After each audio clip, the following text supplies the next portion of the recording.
Hello बच्चों, let's see the question. The question says chief merit of Bentham and Hooker's classification is that. तो इस question में हमें बताना है कि बेंथम एंड हुकर ने जो क्लासिफिकेशन दी थी उसका चीफ मेरिट क्या था. तो देखते हैं इस क्वेश्चन को. So the key concept of this question will be, की कंसेप्ट क्या होगा, बेंथम एंड हुकर क्लासिफिकेशन क्या है. बेंथम एंड हुकर क्लासिफिकेशन, इन लोगों ने किस बेसिस पर क्लासिफिकेशन दी थी एंड उसकी सिग्निफिकेंस क्या थी, हम उसके बारे में बात करेंगे. तो बेंथम एंड हुकर ने they gave the natural system of classification. Bentham and Hooker ने क्या दिया था, they gave the natural system of classification. किसने दिया था, बेंथम एंड हुकर, इन्होंने ही दिया था.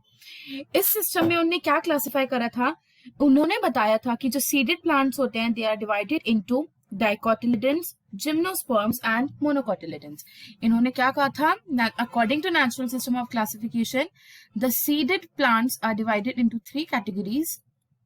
दे are divided into three categories which are as follows. सबसे पहले क्या बताया था इनने, डाइकोटिलिडन्स या डाइकोट्स. फिर इन्होंने बताया उसके बाद जो फाइलोजेनी में आते हैं वो आते हैं जिम्नोस्पर्म्स. क्या होंगे, जिम्नोस्पर्म्स. एंड नेक्स्ट जो इन्होंने बताया था वो थे मोनोकॉट्स. क्या होंगे, मोनोकॉट्स, और वी कैन से मोनोकोटिलिडन्स. उन्होंने बताया जो डाइकोटिलिडन्स थे these are divided into polypetalae, gamopetalous and monochlamydeae. क्या बताया था इनने, इसको डिवाइड करते हैं पॉलीपेटली, गैमोपेटलस. पॉलीपेटली मतलब जो इनके पेटल्स हैं वो फ्यूज्ड नहीं है, दे आर फ्री. गैमोपेटलस, गैमो मतलब फ्यूजन होता है, तो यहाँ क्या है, फ्यूज्ड गैमेट्स है. एंड देन वी हैव मोनोक्लेमाइडी मतलब पेटल्स ही नहीं है.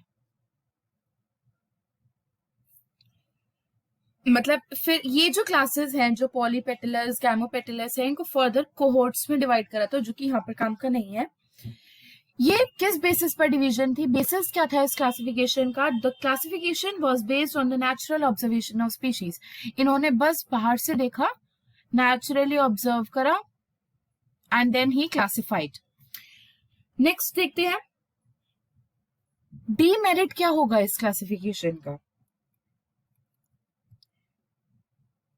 डीमेरिट क्या होगा, इन्होंने क्या करा, डाइकॉट्स को जिम्नोस्पर्म से पहले रख दिया. क्या रख दिया, डाइकॉट्स को जिम्नोस्पर्म से पहले, जबकि डाइकॉट्स हमें पता है किसके अंदर आते हैं, these are classified under angiosperms and gymnosperms के बाद इवॉल्व हुए थे एंजियोस्पर्म्स. तो इन्होंने पहले बताया कि पहले डाइकॉट आए थे, देन उन्होंने बताया जिम्नो आए एंड उसके बाद मोनोकॉट्स बताया. This was the demerit. क्या डीमेरिट था, placement of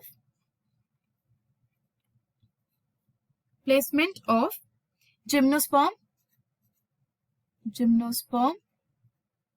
between monocot and dicot.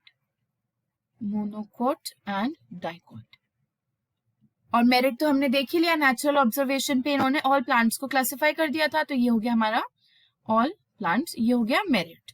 तो देखते हैं क्वेश्चन में हमसे मेरिट पूछा था, तो chief merit of Bentham Hooker classification क्या होगा, it is a natural system of classification of all groups of plants. So correct answer will be option B. I hope you all understood it well. Best of luck.